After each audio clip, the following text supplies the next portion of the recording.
And ಈ ಥರ ನೋಟಿಸ್ಗಳನ್ನ ಕಳಿಸೋದು, ಅವರು ದೇಶ ಬಿಟ್ಟು ಓಡೋಗ್ಬಿಡ್ಬೇಕು ಅವರು ರಿಮೂವ್ ಮಾಡಿ ಅಂತ ವಿಡಿಯೋಗಳಿಗೆ ಹೇಳೋದು, ಸ್ಪೀಡ್ ಬಗ್ಗೆ ವಿಚಾರಗಳನ್ನ ಶೇರ್ ಮಾಡಿರೋದು ಕೂಡ ನಾನು ನೋಡಿದ್ದೀನಿ ವೀಡಿಯೋಸಲ್ಲಿ. ಕಮಾನ್ ಗೈಸ್, ಪರ್ಫಾರ್ಮೆನ್ಸ್ ಗಾಡಿನ ಸೆಲ್ ಮಾಡ್ತಾ ಇದ್ದೀರಾ.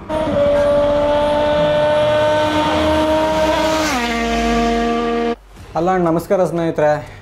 ಈ ವಿಡಿಯೋ ಮಾಡಬೇಕಾ ಬೇಡವಾ ಅಂತ ಹೇಳಿ ಯೋಚನೆ ಮಾಡ್ತಾ ಇದ್ದೆ, ಬಟ್ ಫೈನಲಿ ಮಾಡೋಣ ಅನ್ನಿಸ್ತು. ಬಿಕಾಸ್ ಆಪ್ರಿಲಿಯಾ ಬ್ರ್ಯಾಂಡ್ ಬಗ್ಗೆ ಸುಮಾರು ವಿಚಾರಗಳು ನಡೀತಾ ಇದೆ. ನಾನು ಬ್ಲಾಗರ್ ಆಗಿ ಕೆಲವು ವಿಚಾರಗಳನ್ನ ನೋಡಿಕೊಂಡು ಹಾಗೆ ಸುಮ್ಮನೆ ಇರೋದಕ್ಕೆ ಮನಸ್ಸಾಗೋದಿಲ್ಲ, ಮಾತಾಡಬೇಕು ಅಂತ ಹೇಳಿ ಅನ್ನಿಸ್ತು ಕೆಲವು ವಿಚಾರ, ಹಾಗೆ ಈ ವಿಡಿಯೋ ಮಾಡ್ತಾಯಿದ್ದೀನಿ.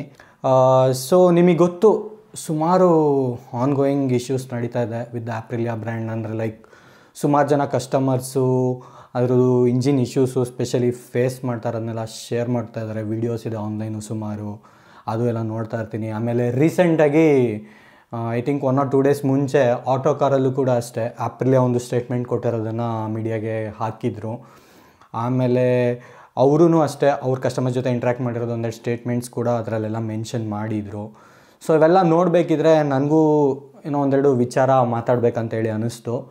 ಸೊ ಇದರಲ್ಲಿ ಬ್ರ್ಯಾಂಡಿಗೆ ಆಗಲಿ ಇಲ್ಲ ಯಾರು ಕನ್ಸ್ಯೂಮರ್ಗೆ ಆಗಲಿ ಯಾರಿಗೂ ಪಾಯಿಂಟ್ ಮಾಡಿಲ್ಲ, ಒಂದು ಬ್ಯಾಡಾಗಿ ಪೋರ್ಟ್ರೇ ಮಾಡಬೇಕಂತ ಏನೋ ಉದ್ದೇಶ ಇಲ್ಲ. ನನ್ನ ಇಂಟೆನ್ಷನ್ನು, ಕೋರ್ ಇಂಟೆನ್ಷನ್ನು ಇಷ್ಟೇ, ಬ್ರ್ಯಾಂಡಿಗೂ ಒಳ್ಳೇದಾಗಬೇಕು, ಈ ಕಡೆ ಅದನ್ನು ತೊಗೊಳ್ತಾ ಇರೋವಂಥ ಕಸ್ಟಮರ್ಸ್ ಕನ್ಸ್ಯೂಮರ್ಸ್ಗೂ ಒಳ್ಳೇದಾಗಬೇಕು. It should be a win win for both of them. First of all Aprilia ಇಂಡಿಯಾಗೆ ಬಂದಿದ್ದು ನಮಗೆಲ್ಲ ಗೊತ್ತು, ಸ್ಕೂಟರ್ಸಿಂದ ಬಂತು. Performance scooter, big fatty chunky tyres, everyone liked it. ನನ್ನ ಹತ್ರನೂ ಸ್ಟ್ರೋಮ್ 125 ಇದೆ, ಅಂದರೆ ಲೈಕ್ ನನ್ನ ವೈಫ್ದು. So everyone like that vehicle, specially SR 150 ಬಂದಾಗ ಎಲ್ಲರೂ ಇಷ್ಟಪಟ್ಟರು. ಆ್ಯಂಡ್ ದ್ಯಾನ್ ಫ್ರಮ್ ದೇರ್ ರೀಸೆಂಟಾಗಿ ಅವರು ಮೋಟರ್ ಸೈಕಲ್ಸ್ ಕೂಡ ಎಂಟ್ರಿ ಕೊಡ್ತಾರೆ ಅಂತ ಹೇಳಿದ್ರೆ, ನಮ್ಮ ಇಂಡಿಯನ್ ಮಾರ್ಕೆಟಲ್ಲಿ ಯಾವುದು ಮಾಸಲ್ಲಿ ಹೋಗುತ್ತೆ, ಸ್ಪೆಷಲಿ ಯೂತ್ಸ್ ಯಾವ್ದು ನೋಡ್ತಾರಲ್ಲ, ಈ 400cc category, 300 to 400cc category, ಈ ಕೆಟಗರಿಯಲ್ಲಿ ಇವ್ರದ್ದು ಹೊಸದಾಗಿ ವೆಹಿಕಲ್ ಕೂಡ ಲಾಂಚ್ ಆಗುತ್ತೆ. ಫಸ್ಟು RS 457 ಬರುತ್ತೆ, ಇವಾಗ ರೀಸೆಂಟಾಗಿ Tiguan 457 ಕೂಡ ಬಂತು. Even I was there as part of that event. ನಾನು ಫಸ್ಟ್ ಟೈಮ್ ಓಡಿಸಿದ RS 457 I was completely blown up. ಅಂತ ಲೈಕ್ ಸಖತ್ ಖುಷಿ ಆಯಿತು ನನಗೆ. ಗಾಡಿ ಆ ಪರ್ಫಾರ್ಮೆನ್ಸ್ ಏನಿರಲ್ಲ ಖಡಕ್ಕಾಗಿತ್ತು, ಟ್ವಿನ್ ಸಿಲಿಂಡರು, ನಿಮಗೆ ಆ ಬಡ್ಜೆಟಲ್ಲಿ with all the TFT dash, ಆಮೇಲೆ ಓವರಾಲ್ ಆ ಎಲೆಕ್ಟ್ರಾನಿಕ್ಸ್ ಪ್ಯಾಕೇಜು, ಪವರು, ಸ್ಪೀಡು ಎಲ್ಲ ನೋಡಿ ಫುಲ್ಲು ಖುಷಿ ಆಯಿತು. ನಾನು ಅದನ್ನೇ ಶೇರ್ ಮಾಡಿದ್ದೆ ನನ್ನ ರಿವ್ಯೂ ವೀಡಿಯೋದಲ್ಲಿ ಕೂಡ ಅವಾಗ ಯೂಟ್ಯೂಬಲ್ಲಿ ಮಾಡಿದಾಗ. ಸೊ ಏನಾಗುತ್ತೆ ಅಂದರೆ, ನಾವು ರಿವ್ಯೂ ಮಾಡಬೇಕಿದ್ರೆ ನಾನು ಆ ವಿಡಿಯೋದಲ್ಲಿ ಮೆನ್ಷನ್ ಕೂಡ ಮಾಡಿದ್ದೀನಿ, ರಿಲಯಬಿಲಿಟಿ ಬಗ್ಗೆ ನಾವು ಮಾತಾಡೋದಕ್ಕೆ ಆಗೋದಿಲ್ಲ. ಬಿಕಾಸ್ ನಾವು ಗಾಡಿ ಸಿಕ್ಕಿದಾಗ ಏನು ಒಂದು ಸ್ವಲ್ಪ ಅವರ್ಸ್ ಸ್ಪೆಂಡ್ ಮಾಡ್ತೀವಿ ಗಾಡಿ ಜೊತೆಗೆ, ಇಲ್ಲ ಹೆಚ್ಚಂದರೆ 1-2 ದಿನ ಸ್ಪೆಂಡ್ ಮಾಡ್ಬೋದು ಅಷ್ಟೇ. ಅದು ಬಿಟ್ಟರೆ ನಮ್ಗೆ ಇನ್ನೇನು ಶೇರ್ ಮಾಡೋದಕ್ಕಾಗಲ್ಲ ಆ ಪಾಯಿಂಟ್ ಆಫ್ ಟೈಮಲ್ಲಿ ಸಿಕ್ಕಿದಾಗ. ಸೊ ನಾನು ಅವಾಗ ಹೇಳಿದ್ದೆ, ಲಾಂಗ್ ಟೈಮಲ್ಲಿ ರಿಲಯಬಿಲಿಟಿ ಸಖತ್ತಾಗಿ ಬಂದರೆ ಇದು ಸಖತ್ ಹಿಟ್ಟಾಗುತ್ತೆ ಅಂತ. ಸೊ ಇವಾಗ ಸುತ್ತಿ ಬಳಸೆ ಮಾತಾಡ್ದೇನೆ ನಾನು ಡೈರೆಕ್ಟಾಗಿ ವಿಚಾರಕ್ಕೆ ಬರ್ತೀನಿ. ಏನು ವಿಚಾರ ಅಂತಂದರೆ, ತುಂಬ ಜನ ಆ್ಯಕ್ಚುಲಿ ಗಾಡಿದು ಇಶ್ಯೂಸ್ ಫೇಸ್ ಮಾಡ್ತಾ ಇದ್ದಾರೆ. ಅಂದರೆ ಲೈಕ್ ಆನ್ಲೈನ್ ನಾನೇ ನೋಡಿದ್ದೀನಿ ಸುಮಾರು ವೀಡಿಯೋಸ್, ಅವರು ಇವ್ರು ಏನೇನಾದರೂ ಆಗ್ತಾ ಇರ್ತಾರೆ, ನಾನೇ ನೋಡಿದ್ದೀನಿ. ಸೊ ಇದನ್ನು ನೋಡುವಾಗ ನನಗೆಲ್ಲೋ ಒಂದು ಕಡೆ ಬೇಜಾರಾಗುತ್ತೆ. ಬಿಕಾಸ್ ಇಷ್ಟೊಳ್ಳೆ ಗಾಡಿ, ಈ ಒಂದು ಇಂಜಿನ್ ವಿಚಾರದಲ್ಲಿ ಯಾಕೆ ಸುಮಾರು ಜನ ಹಿಂಗೆ ಇಶ್ಯೂಸ್ ಫೇಸ್ ಮಾಡ್ತಾ ಇದ್ದಾರೆ ಅಂತ ಅಂದ್ಬಿಟ್ಟು ನನಗೊಂದು ಸ್ವಲ್ಪ ಬೇಜಾರು ಅನ್ನಿಸ್ತು.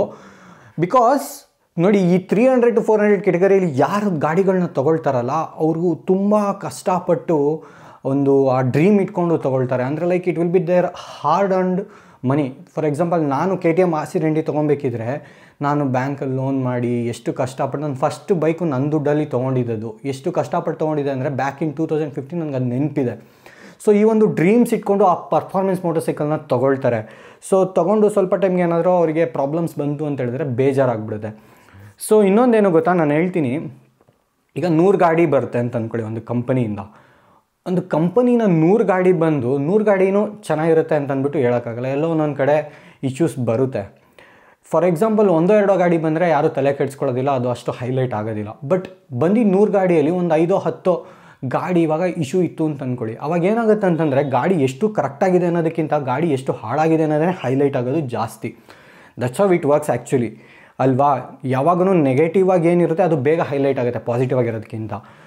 ಸೊ ಇಲ್ಲಿ ನನಗೆ ಎಕ್ಸಾಕ್ಟ್ ಫಿಗರ್ಸ್ ಗೊತ್ತಿಲ್ಲ, but most of the times ನಾವು ಆನ್ಲೈನಲ್ಲಿ ನೋಡುವಾಗ ಏನಾಗುತ್ತೆ, ಎಲ್ಲ ಪಾಸಿಟಿವ್ ಆಗಿರೋರು ಜಾಸ್ತಿ ಬಂದು ಏನಾದ್ರು ವಿಚಾರ ಹೇಳೋದಕ್ಕಿಂತ ನೆಗೆಟಿವ್ ಆಗಿ ಏನಾದರೂ ಇರೋದನ್ನು ಹೈಲೈಟ್ ಆಗಿ ಬರೋವಂಥದ್ದು ವಿಚಾರ ಜಾಸ್ತಿ ಇರುತ್ತೆ.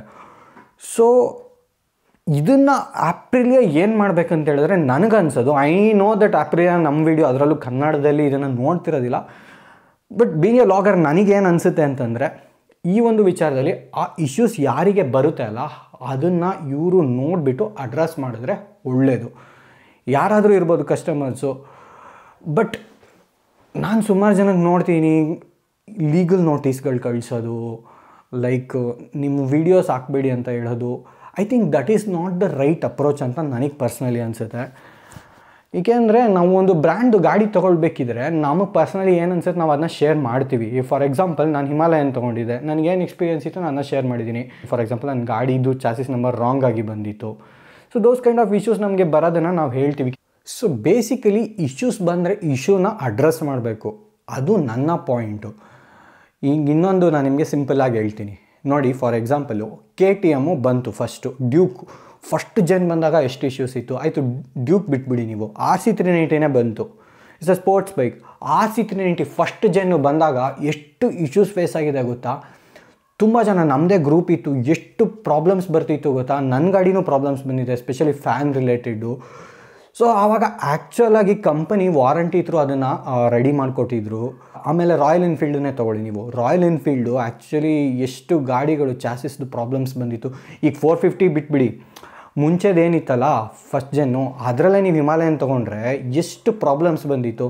ಎಷ್ಟೊಂದು ಜನ ಆನ್ಲೈನಲ್ಲಿ ಶೇರ್ ಮಾಡೋರು, ಅದು ಮಾಡೋರು, ಇದು ಮಾಡೋರು. ಸೊ ಕಂಪನಿ ಏನತ್ರ ಬಗ್ಗೆ ಫೋಕಸ್ ಮಾಡ್ತವಾಗ ಕಂಪನಿ ಆವಾಗ ಅದನ್ನು ರಿಸಾಲ್ವ್ ಮಾಡೋದ್ರ ಕಡೆ ಫೋಕಸ್ ಮಾಡ್ತು. ಇವಾಗಲೂ ಎಷ್ಟೊಂದು ಪ್ರಾಬ್ಲಮ್ಸ್ ಇದೆ, ಇಲ್ಲ ಅಂತ ಹೇಳ್ತಿಲ್ಲ, but they have avoid from that point ಅಲ್ವಾ. ಒಂದು ಪಾಯಿಂಟಿಂದ ರಿಸಾಲ್ವ್ ಮಾಡ್ಕೊಂಡು ಇಶ್ಯೂಸ್ ಏನಿದೆ ಅಂತ ತಿಳ್ಕೊಂಡು ಅದನ್ನು ಸರಿ ಮಾಡ್ಕೊಂಡು ಬರಬೇಕು. ನಾನು ಹೇಳ್ತಾ ಇರೋದು ಯೂಶ್ವಲಿ ಯಾವುದೇ ಬ್ರ್ಯಾಂಡ್ ಆಗಲಿ ಫಸ್ಟ್ ಟೈಮ್ ಒಂದು ಇಂಜಿನ್ನ ಡೆವಲಪ್ ಮಾಡಿದಾಗ ಅದನ್ನು ಮಾರ್ಕೆಟಿಗೆ ಬಿಟ್ಟಾಗ ತರೋ ಆಗಿ ಟೆಸ್ಟಿಂಗ್ ಆಗಿರ್ಬೋದು, ಆಗಿಲ್ಲದೇನೂ ಇರ್ಬೋದು. ಬಿಕಾಸ್ ನಮ್ಮ ಕಂಡೀಷನ್ಸ್ ಹೇಗಿರುತ್ತೆ ನಾವು ಹೇಳೋಕ್ಕಾಗಲ್ಲ. ಆ್ಯಸ್ ಎ ಕನ್ಸ್ಯೂಮರ್ ನಾವು ಹೆಂಗೆ ಓಡಿಸ್ತೀವಿ, ಇದು ಮಾಡ್ತಿರ್ತೀವಿ, ಎಲ್ಲ ಡಿಫ್ರೆನ್ಸ್ ಇರುತ್ತೆ. ಆ ಪ್ರಾಬ್ಲಮ್ಸ್ ಅರೈಸ್ ಆಗ್ಬೋದು.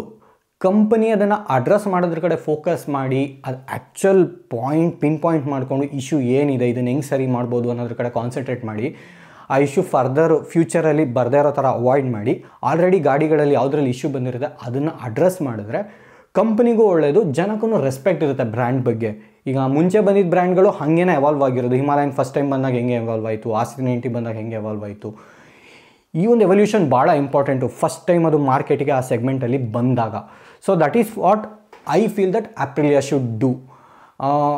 ಈ ಬ್ರ್ಯಾಂಡು ಇವಾಗ ಒಂದು ಹಾರ್ಡ್ ಟೈಮ್ ಥ್ರೂ ಹೋಗ್ತಾ ಇದೆ ಅಂತ ನನಗನ್ಸುತ್ತೆ. Because so many complaints are there.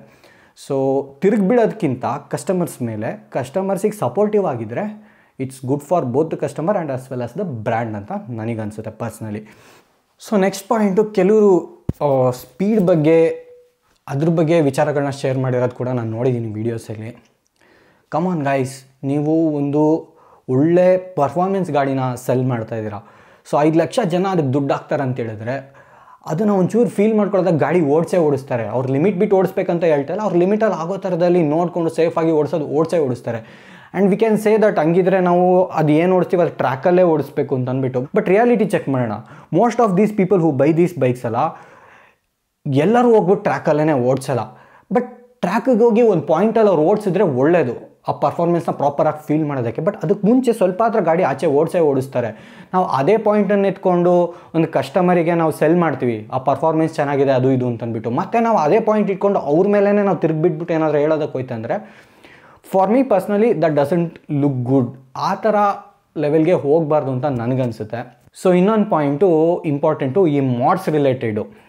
ಇದೂ ಮೆನ್ಷನ್ ಆಗಿದೆ ಆ ಪೋಸ್ಟಲ್ಲಿ ಆಟೋಕಾರ್ದು ನಾನು ನೋಡಿದೆ. ಸೊ ಮಾಡ್ಸ್ ಆಗಿರೋ ಗಾಡಿಗಳಿಗೆ ವಾರಂಟಿ ಕೊಡೋದಿಲ್ಲ ಅಂತ ಬ್ರ್ಯಾಂಡ್ ಮೆನ್ಷನ್ ಮಾಡಿದ್ದಾರೆ. ಮಾಡ್ಸ್ ಆಗದೆ ಏನಾರೋ ಪ್ರಾಬ್ಲಮ್ ಬಂದಿರೋರಿಗೆ ರಿಸಾಲ್ವ್ ಮಾಡ್ಕೊಂಡಿದ್ದೀವಿ ನಾವು ಇಶ್ಯೂಸ್ನ ಅಂತ ಕೂಡ ಬ್ರ್ಯಾಂಡ್ ಹೇಳಿದ್ದಾರೆ. That is A good thing. So ಇಲ್ಲಿ ಒಂದು ಪಾಯಿಂಟ್ ನಾನು ಆ್ಯಸ್ ಅ ಕಸ್ಟಮರ್ ನಾವೇನು ಮಾಡಬೇಕು ಅನ್ನೋದನ್ನು ಹೈಲೈಟ್ ಮಾಡ್ತೀನಿ, ಬ್ರ್ಯಾಂಡ್ ಪರ್ಸ್ಪೆಕ್ಟಿವ್ನೂ ಹೈಲೈಟ್ ಮಾಡ್ತೀನಿ. ಇವಾಗ ಯಾರೇ ಒಬ್ಬರು ಈ ಪರ್ಫಾರ್ಮೆನ್ಸ್ ಗಾಡಿಗಳನ್ನ ತೊಗೊಂಡ್ರು ಒಂದು ಬೇಸಿಕ್ ಮಾಡ್ಸ್ನ ಮಾಡ್ತಾರೆ. ಏನದು ಆ basic mods? For example air filter ಹಾಕ್ಸೋದಿರ್ಬೋದು, ಇಲ್ಲ ಎಕ್ಸಾಸ್ಟ್ ಹಾಕ್ಸೋದಿರ್ಬೋದು. ಈ ಥರ ಏನಾರ ಒಂದು ಬೇಸಿಕ್ ಮಾಡ್ಸ್ನ ಮಾಡ್ತಾರೆ. ನಾನು ECU ಟಚ್ ಮಾಡೋ ಲೆವೆಲ್ಗೆಲ್ಲ ಹೋಗ್ತಾ ಇಲ್ಲ, ಬೇಸಿಕ್ ಹೇಳ್ತಾ ಇದ್ದೀನಿ, ಗೊತ್ತಾಯ್ತಾ? ಸೊ ಇದು ಮಾಡಿದಾಗ ಏನಾಗುತ್ತೆ, ಎಕ್ಸಾಸ್ಟ್ನು ಬಿಟ್ಬಿಡಿ, ಏರ್ ಫಿಲ್ಟರ್ ಎಲ್ಲ ಜನರಲಿ ಚೇಂಜ್ ಮಾಡಿಸ್ತಾರೆ. ಇವೆಲ್ಲ ಮಾಡಿದಾಗ ಏನಾಗುತ್ತೆ, ಪರ್ಫಾರ್ಮೆನ್ಸ್ ಏನೋ ಒಂಚೂರು ಡಿಫ್ರೆನ್ಸ್ ಆಗಲಿ, ಅನ್ನೋ ಒಂದು ಆ ಪಾಯಿಂಟ್ ಇಟ್ಕೊಂಡು ಚೇಂಜ್ ಮಾಡ್ತಾರೆ. ಕಂಪನಿ ಏನು ಹೇಳ್ತಾ ಇರೋದಂತಂದರೆ ಇದೇನಾದರೂ ಮಾಡೋದ್ರಿಂದ ನಿಮ್ಮ ಇಂಜಿನು ಹಾಳಾಗೋ ಚಾನ್ಸಸ್ ಇರುತ್ತೆ, ಹಾಗಾಗಿ ನಾವು ರೆಕಮೆಂಡ್ ಮಾಡೋದಿಲ್ಲ, ನೀವು ಮಾಡಿದ್ರೆ ವಾರಂಟಿ ವಾಯ್ಡ್ ಆಗುತ್ತೆ ಅಂತ ಕಂಪನಿ ಹೇಳ್ತಾರೆ. ಸೊ ನಾವಿವಾಗ ಒಂದು ಕಂಪನಿ ಪರ್ಸ್ಪೆಕ್ಟಿವಿಂದ ಅರ್ಥ ಮಾಡ್ಕೋಬೇಕು. ಏನಂತ ಹೇಳಿದ್ರೆ, ಸೊ ಈ ಪರ್ಟಿಕ್ಯುಲರ್ ಸೆಗ್ಮೆಂಟಲ್ಲಿ ಗಾಡಿ ಫಸ್ಟ್ ಟೈಮ್ ಬಂದಿದೆ ಅಲ್ವಾ, ಅವರಿಗೂ ಟೈಮ್ ಬೇಕಾಗುತ್ತೆ ಗಾಡಿ ಯಾವ ಥರ ಇದೆ, ಏನು ಇಶ್ಯೂಸ್ ಬರ್ಬೋದು, ಸಾಲ್ಟ್ ಮಾಡ್ಬೋದು ಅಂತ ಅನ್ನೋದು. ಸೊ ನೀವೇನಾದರೂ ಈ ಥರ ಗಾಡಿಗಳನ್ನ ತೊಗೊಂಡು ದಿಢೀರಂತ ಹೋಗ್ಬಿಟ್ಟು ಮಾಡಿಫಿಕೇಷನ್ ಮಾಡೋಕ್ಕೆ ಹೋಗಬೇಡಿ. Specially if you want that warranty, ಮಾಡಿಫಿಕೇಷನ್ನ ಮಾಡಬೇಡಿ. Not even air filter not required. ಈಗ ಫಾರ್ ಎಕ್ಸಾಂಪಲ್ ನಾನು ಹಿಮಾಲಯನ್ ತೊಗೊಂಡಿದ್ದೆ 450, ಹಿಮಾಲಯನ್ 450 ತೊಗೊಂಡು ಸುಮಾರು ಜನ ಅಂದರು ನನಗೆ ಎಕ್ಸಾಸ್ಟ್ ಹಾಕ್ಸು, ಅದಾಕ್ಸು, ಫ್ಯೂಯಲ್ ಎಕ್ಸ್ಪ್ರೋ ಅದು ಇದು ಅಂತೆಲ್ಲ ಹೇಳಿದರು ನನಗೆ. ನಾನು ಏನೂ ಮಾಡಿಲ್ಲ ಆ್ಯಕ್ಚುಲಿ. ಅಂದರೆ ನೀವು ಆ್ಯಕ್ಚುಲಿ ಮೆಕ್ಯಾನಿಕಲಿ ಇಲ್ಲ ಎಲೆಕ್ಟ್ರಾನಿಕಲಿ ನೀವೇನು ಚೇಂಜಸ್ ಮಾಡಬಾರ್ದು. ಏನಕ್ಕೆ ಅಂತ ಹೇಳಿದ್ರೆ, ನಿಮಗೆ ವಾರಂಟಿ ಬೇಕು ಅಂತ ಹೇಳಿದ್ರೆ ನೀವು ಇದನ್ನ ಮಾಡೋಕ್ಕೆ ಹೋಗಬಾರ್ದು. ಸ್ಪೆಷಲಿ ಆ ಗಾಡಿ ಮಾರ್ಕೆಟಿಗೆ ಹೊಸದಾಗಿ ಬಂದಿದೆ ಅಂತ ಹೇಳಿದಾಗ. ಏನಕ್ಕೆ ಅಂದರೆ, ಇವಾಗ ಫಾರ್ ಎಕ್ಸಾಂಪಲ್ ಹಿಂಗೇನಾದರೂ ಆಯ್ತು ಅಂತ ಅಂದ್ಕೊಳ್ಳಿ, ಗಾಡಿ ಏನು ಮಾಡ್ತಾರೆ, ಅವರು ವಾರಂಟಿ ಕೊಡೋಲ್ಲ ಅಂತ ಹೇಳ್ತಾರೆ. ಈಗ ಸುಮಾರು ಜನಕ್ಕೆ ಏನು ಗೊತ್ತಾ, ದುಡ್ಡಿರೋರು ಇದನ್ನು ತಲೆ ಕೆಡಿಸ್ಕೊಳ್ಳೋದಿಲ್ಲ. ಅವರಿಗೆ ಈಗ ಫಾರ್ ಎಕ್ಸಾಂಪಲ್ ಸುಮ್ಮನೆ ಒಂದು ಎಕ್ಸ್ಪೆರಿಮೆಂಟ್ಗೆ ಅಂತ ಗಾಡಿ ತೊಗೊಂಡಿರ್ತಾರೆ, ಅವ್ರಿಗೇನು ಗಾಡಿ ವರ್ಕ್ ಆದರೆ ಆಯಿತು, ಇಲ್ಲ ಅಂತ ಹೇಳಿದ್ರೆ ಅವರು ತಾಕತ್ತಿರುತ್ತೆ, ಹೋಗ್ಬಿಟ್ಟು ದುಡ್ಡು ಕೊಟ್ಬಿಟ್ಟು ರೆಡಿ ಮಾಡಿಸ್ಕೊತಾರೆ ವಾರಂಟಿ ಇಲ್ಲ ಅಂದ್ರೆ, ಅಂಥವ್ರಿಗೆ ಓಕೆ. ಬಟ್ ನಿಮ್ಮ ಹಾರ್ಡ್ ಅರ್ನ್ ಮನಿ ಅದು, ನಿಮಗೆ ಕಷ್ಟ, ಏನಾರೋ ಗಾಡಿಗೆ ಇಶ್ಯೂ ಆಯ್ತು ಅಂದರೆ ಅಷ್ಟು ದಿನ ಗಾಡಿ ನಿಮ್ಗೆ ಸಿಕ್ಕಿಲ್ಲ ಅಂತ ಹೇಳಿದ್ರೆ ಎಷ್ಟು ಕಷ್ಟ ಆಗುತ್ತೆ. ಈ ಥರ ಎಲ್ಲ ಇದ್ದಾಗ ನೀವು ಆ ರಿಸ್ಕ್ನ ತೊಗೊಳೋದಕ್ಕೆ ಹೋಗಬೇಡಿ. ಬಿಕಾಸ್ ಸ್ಟಾಕಲ್ಲಿ ಏನು ಪರ್ಫಾರ್ಮೆನ್ಸ್ ಬರುತ್ತೆ ಅದೇ ಸಖತ್ತಾಗಿರುತ್ತೆ. ಏನಾರು ಆಯ್ತಾ ಆಚೆ ಆಗೋದು ಬೇಡ, ಫಿಂಗರ್ಸ್ ಕ್ರಾಸ್, ನಿಮಗೆ ವಾರಂಟಿ ಇದ್ರೂ ನೀವು ಗಾಡಿನ ರೆಡಿ ಮಾಡಿಸ್ಕೊಬೋದು. ಸೊ ಇದನ್ನು ನಾನು ಸಜೆಸ್ಟ್ ಮಾಡ್ತೀನಿ, ಏನು ಮಾಡಿಫೈ ಮಾಡಬೇಡಿ. ನಾಟ್ ಇವನ್ ಏರ್ ಫಿಲ್ಟರ್, ನೀವು ಆಗಲಿ ಒಂದು 10-15 ಸಾವಿರ ಓಡಲಿ ಗಾಡಿ, ಯೂಶ್ವಲಿ ಯಾವ್ದಾರ ಗಾಡಿ ಪ್ರಾಬ್ಲಮ್ ಇದ್ದರೆ ನಿಮಗೆ 5,000 to 10,000 to 12,000 ಕಿಲೋಮೀಟರ್ಸ್ ಒಳಗಡೆ ಬಂದುಬಿಡುತ್ತೆ. ಇಂಜಿನ್ ರಿಲೇಟೆಡ್ ಪ್ರಾಬ್ಲಮ್ಸ್ ಇದ್ದರೆ ಯಾವುದೇ ಗಾಡೀಲಿ ಇಷ್ಟರೊಳಗಡೆ ಗೊತ್ತಾಗುತ್ತೆ. ನಿಮ್ಗೆ ಅಷ್ಟರೊಳಗಡೆ ಏನೂ ಆಗಿಲ್ಲ ಅಂದರೆ ಆಮೇಲೆ ಏನಾದರೂ ಆಗೋವಂಥ ಚಾನ್ಸಸ್ ತುಂಬ ಕಡಿಮೆ ಇರುತ್ತೆ. ಸೊ ಅಷ್ಟರ ತನಕ ವೆಯ್ಟ್ ಮಾಡಿ ನಿಮ್ಗೆ ವಾರಂಟಿ ಬೇಕು ಅಂತಂದರೆ. ಇಲ್ಲ ನಮ್ಗೆ ಕೇರ್ ಮಾಡೋದಿಲ್ಲ ಅಂತ ಹೇಳಿದ್ರೆ ನೀವು ಹೋಗಿ ಆವಾಗ ಮಾಡಿಫಿಕೇಷನ್ ಮಾಡಿಸಿ. ಇವಾಗ ಕಂಪ್ನಿ ಏನು ಫೋಕಸ್ ಮಾಡಬೇಕಂದ್ರೆ, ಯಾರೇ ಗಾಡಿ ತೊಗೊಂಡ್ರು ಸ್ವಲ್ಪ ಈ ಸಣ್ಣ ಪುಟ್ಟ ಮಾಡಿಫಿಕೇಷನ್ಸ್ ಮಾಡೇ ಮಾಡ್ತಾರೆ. ಅಟ್ಲೀಸ್ಟ್ ಕಂಪನಿ ಅದನ್ನು ಅರ್ಥ ಮಾಡಿಕೊಂಡು ಆ ಬ್ರ್ಯಾಕೆಟ್ ಇಡಬೇಕು, ಅವರು ಆ ಮಾರ್ಜಿನ್ ಎರರ್ನ ಇಡಬೇಕು, ಅವರು ಗಾಡಿದು ಇಂಜಿನ್ನ ಬಿಲ್ಡ್ ಮಾಡಬೇಕಿದ್ರೆ. ಆಮೇಲೆ another thing that I did not like ಅಂತಂದರೆ, ಸೆಕೆಂಡ್ ಓನರ್ಗೆ ವಾರಂಟಿ ಹೋಗೋದಿಲ್ಲ. ಕಮಾನ್ ಗೈಸ್, ಅದು ಡಿಫ್ರೆನ್ಸೇ ಆಗಬಾರ್ದು. ನನಗೆ ಇವೆಲ್ಲ ಪಾಯಿಂಟ್ಸ್ ಇಟ್ಕೊಂಡೇ ನಾನು ಒಂದು ಗಾಡಿನ ತೊಗೊಳ್ತೀನಿ. ಇವತ್ತು ಒಂದು ಗಾಡಿ ತೊಗೊತೀನಿ ಅಂತಂದರೆ ನಾನು ಏನು ನೋಡ್ತೀನಿ, ಗಾಡಿದು ರಿಲಯಬಿಲಿಟಿ ಹೇಗಿದೆ, ಸರ್ವಿಸ್ ಕಾಸ್ಟ್ ಎಷ್ಟು ಬರುತ್ತೆ, ನೆಕ್ಸ್ಟ್ ನಾನು ಮಾರಿದ್ರೆ ರೀಸೇಲ್ ವ್ಯಾಲ್ಯೂ ಎಷ್ಟಿದೆ ಇದರಲ್ಲಿ, ಆ ವಾರಂಟಿ, ಇವೆಲ್ಲ ನನ್ನ ಪಾಯಿಂಟ್ಸು. ಇನ್ನೊಬ್ಬ ಗಾಡಿ ತೊಗೊಳೋನು ಏನು ನೋಡ್ತಾನೆ, ಅವನು ಇವೆಲ್ಲ ಪಾಯಿಂಟ್ಸ್ ನೋಡ್ತಾನೆ. ಪ್ಲಸ್ ಗಾಡೀಲಿ ವಾರಂಟಿ ಇದೆ ಅಂತ ಹೇಳಿದ್ರೆ ಇನ್ನೂ ಒಂದು ಪ್ಲಸ್ ಪಾಯಿಂಟ್ ಬರುತ್ತೆ ಅವನಿಗೆ. ಸೊ ನಾವು ಅದನ್ನೇ ಕೊಡ್ತಿಲ್ಲ ಅಂತಂದರೆ ಗಾಡಿ ತೊಗೊಳೋದಕ್ಕೆ ಆಚೆ ಯೋಚನೆ ಮಾಡ್ತಾರಲ್ವಾ. So this is what I think. I just wish that Aprilia resolves that issue. ಈಗ ಏನು ಪ್ರಾಬ್ಲಮ್ ಬರ್ತಾ ಇದೆ ಅದನ್ನು ರಿಸಾಲ್ವ್ ಮಾಡಿ, ಆ್ಯಕ್ಚುಲಿ ಇಶ್ಯೂ ಏನು ಕಾಸ್ ಮಾಡ್ತಿದೆ ಅನ್ನೋದನ್ನು R&D ಟೀಮ್ ಹುಡುಕಿ ಅದನ್ನು ರೆಕ್ಟಿಫೈ ಮಾಡಿ ಫ್ಯೂಚರ್ ಮಾಡೆಲ್ಸಲ್ಲಿ ಇದನ್ನು ಸಾಲ್ಟ್ ಮಾಡಿದ್ರೆ ತುಂಬ ಒಳ್ಳೆಯದು ಅಂತೇಳಿ ನನಗೆ ಅನಿಸುತ್ತೆ. ಬಿಕಾಸ್ ತುಂಬ ಜನಕ್ಕೆ ಈ ಪರ್ಫಾರ್ಮೆನ್ಸ್ ಗಾಡಿನ ತೊಗೊಳ್ಳೋವಂಥ ಚಾನ್ಸ್ ಸಿಗುತ್ತೆ, ಓಡಿಸ್ಬೋದು. Because we all should feel that chance ಸಿಕ್ಕಿದ್ರೆ, ಈ ಥರ ಒಂದು ಕಂಪ್ನಿ ಬಂದು ಮಾಡ್ತೀನಿ, we all should feel that. And ಈ ಥರ ನೋಟಿಸ್ಗಳನ್ನ ಕಳಿಸೋದು, ರಿಮೂವ್ ಮಾಡಿ ಅಂತ ವೀಡಿಯೋಗಳಿಗೆ ಹೇಳೋದು. ಆ್ಯಂಡ್ ಏನು ಗೊತ್ತಾ, ನಮ್ದು ಏನಾದರೂ ಒಂದು ಆಗಿದೆ ಅಂದರೆ ಎಕ್ಸೆಪ್ಟ್ ಮಾಡಿಬಿಟ್ಟು ನಾವು ಅದನ್ನು ಸರಿ ಮಾಡ್ಕೊಳ್ಳೋದಕ್ಕೆ ನೋಡಬೇಕು, ಜಸ್ಟಿಫೈ ಮಾಡೋದಕ್ಕೆ ನೋಡಬಾರ್ದು. ಆ ಥರ ಮಾಡಿದಾಗ ಜನನೂ ಎಕ್ಸೆಪ್ಟ್ ಮಾಡ್ತಾರೆ ಬ್ರ್ಯಾಂಡ್ನ. Same thing is happening with KTM, royal Enfield. ಇವೆಲ್ಲ ಇಶ್ಯೂಸ್ ಇತ್ತು ಎಷ್ಟೊಂದು.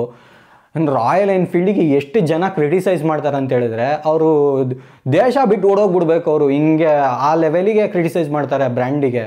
But they just work on their problems ಅಲ್ವಾ, ಅದ್ರ ಕಡೆ ಫೋಕಸ್ ಮಾಡಬೇಕಂತ ನನಗನ್ಸುತ್ತೆ.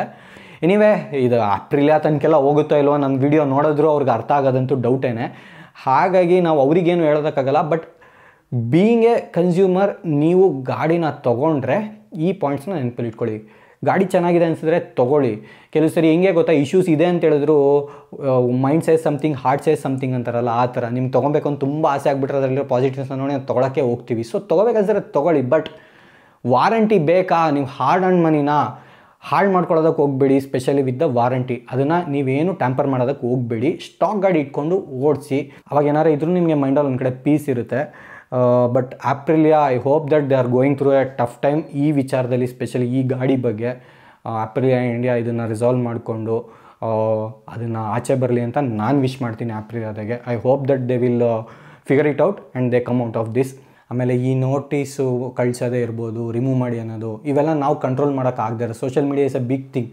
ಇದನ್ನು ಕಂಟ್ರೋಲ್ ಮಾಡೋದು ಬಿಟ್ಟು I think as a brand they will resolve the issue and they come out of it. I wish them all the best. And ನೀವು consumers ಅಷ್ಟೇ, ಯಾರು ಕಸ್ಟಮರ್ಸು ತೊಗೊಳ್ಳೋರು ಇದ್ರೂ ಈ ಕೆಲವು ವಿಚಾರಗಳನ್ನ ತಲೆಯಲ್ಲಿ ಇಟ್ಕೊಂಡು ತೊಗೊಳ್ಳಿ ಅಂತ ಹೇಳ್ತಾ ವಿಡಿಯೋ ಇಲ್ಲಿ ನಿಲ್ಲಿಸ್ತೀನಿ.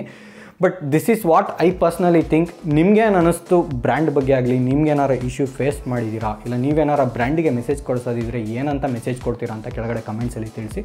ಸಿಗೋಣ ಮತ್ತೆ ಮುಂದಿನ ವಿಡಿಯೋದಲ್ಲಿ ಸ್ನೇಹಿತರೆ. Love you all, take care, see you, bye.